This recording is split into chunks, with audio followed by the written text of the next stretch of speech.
On passe aux liaisons en série. N liaisons sont en série entre deux solides S0 et Sn si elles sont disposées à la suite l'une de l'autre par l'intermédiaire de N-1 solide. Alors là, on aura N-1 solide entre S0 et Sn. Les solides Si, I varie de 1 jusqu'à N-1, donc de 1 jusqu'à l'avant-dernière pièce, n'est soumis qu'à l'action mécanique des solides Si-1, Si plus 1.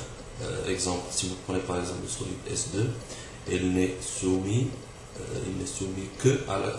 qu'à l'action de S1 et de S3. Donc S2, donc I égale à 2, donc I-1, I plus 1, donc S1, S3. S1 par exemple est soumis à l'action de S0, S2, etc. Alors on dit qu'on a ici un graphe de liaison sous forme d'une chaîne continue ouverte.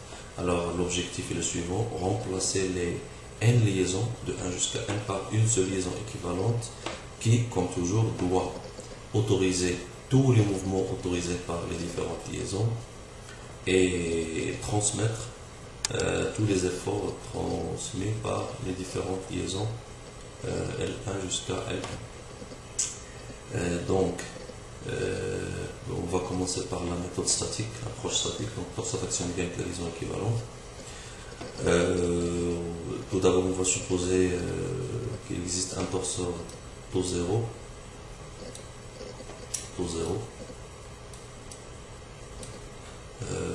s'exerçant sur S0 dans le cas de liaison en série, mais aussi dans le cas de la liaison équivalente, ça ne va pas changer, ce sera toujours le même torseur, taux 0. Alors, ce torseur représente l'action extérieure sur S0 dans les deux cas. Qu'est-ce qu'on va faire? On va appliquer tout simplement le PFS plusieurs fois. Donc, appliquons le PFS à S0. Donc, si vous isolez S0,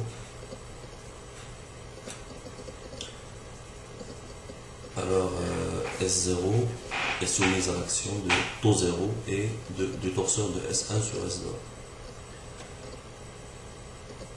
Alors, attention ici à la notation. Taux I veut dire quoi? Taux I représente le torseur d'action mécanique de la liaison LI, numéro I, la liaison numéro. Donc la liaison numéro 1 par exemple, c'est taux 1. Là c'est taux 2, jusqu'à taux N. Mais attention, taux N veut dire quoi? Taux N, c'est l'action de mécanique de SI-1 sur SI. Donc par exemple, dans le cas de taux N, c'est le torseur de SN-1 sur SN. Donc toujours le torseur de la pièce en aval. En aval, en amont. Donc par exemple, taux 1, c'est le torseur de S0 sur S1. Taux 2, c'est le torseur de S1 sur S2, et ainsi de suite. Alors attention, lorsque vous isolez S0, vous aurez deux torseurs, une somme de torseurs, taux 0 et taux de S1 sur S0. Mais attention, taux de S1 sur S0, c'est moins taux de S0 sur S1. Donc c'est moins taux 1. D'où le signe moins. Donc taux 0 moins taux 1 est égal à 0 implique taux 0 est égal à taux 1. Si vous isolez maintenant les deux pièces à la fois, c'est-à-dire S1, S0, la même chose, on aura taux 0 plus taux de S2 sur S1, ou bien moins taux de S1 sur S2, qui est quoi? Qui est noté taux 2, donc T0 moins taux. Et ainsi de suite, jusqu'à l'avant-dernière. Ensuite, l'étape suivante, vous isolez les trois premières pièces, ensuite les quatre premières, jusqu'à l'avant-dernière pièce. Alors, pour l'avant-dernière pièce, on va écrire que cet ensemble est soumis à l'action de taux 0 toujours et de moins taux n. S1 sur S1 moins 1, c'est moins taux n. Là, voilà l'équation. Donc, là aussi, vous aurez la même chose, taux 0 est égal à taux n. Maintenant, si on applique le PFS dans le cas de liaison équivalente, alors on encercle S0, on applique le PFS bien sûr une seule fois ici à S0, donc on aura taux 0 moins taux équivalent 0,1. Pourquoi? Parce que taux équivalent 0,1 c'est S0 sur S1, alors que le torseur de S1 sur S0 c'est moins taux l'équivalent. Alors voilà, taux 0 moins taux, d'après bien sûr la notation, taux 0 moins taux équivalent 0,1 qui est à 0, donc taux 0 est égal à taux équivalent. Alors d'après les différentes équations torsorielles qu'on a écrites, on en déduit que taux équivalent est égal tout simplement à taux 1 est égal à taux 2 est égal à taux 3 jusqu'à taux n. D'où égalité des torseurs. Dans le cas de liaison en série, les torseurs statiques sont égaux. C'est tout à fait normal. Pourquoi? Parce que vous voulez que toutes les actions soient transmises de la pièce S0 jusqu'à Sn. Or, on a un seul chemin pour transmettre les actions. Ça veut dire que l'action transmise entre les différentes liaisons doit être la même.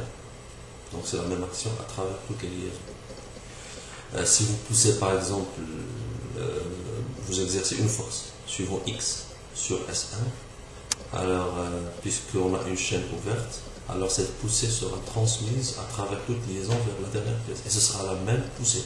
Si vous exercez un couple suivant X sur la pièce S1, alors cette action sera transmise de la même façon à travers les différentes pièces. Pourquoi? Parce que les liaisons sont en série. D'où égalité des torseurs. On passe maintenant à la méthode cinématique. Alors la méthode cinématique est très simple. Pourquoi? Parce que tout simplement vous cherchez le torseur équivalent entre Sn et S0 à travers les différentes liaisons. Donc la méthode la plus simple ici, ou bien la méthode évidente, c'est écrire la composition des torseurs cinématiques.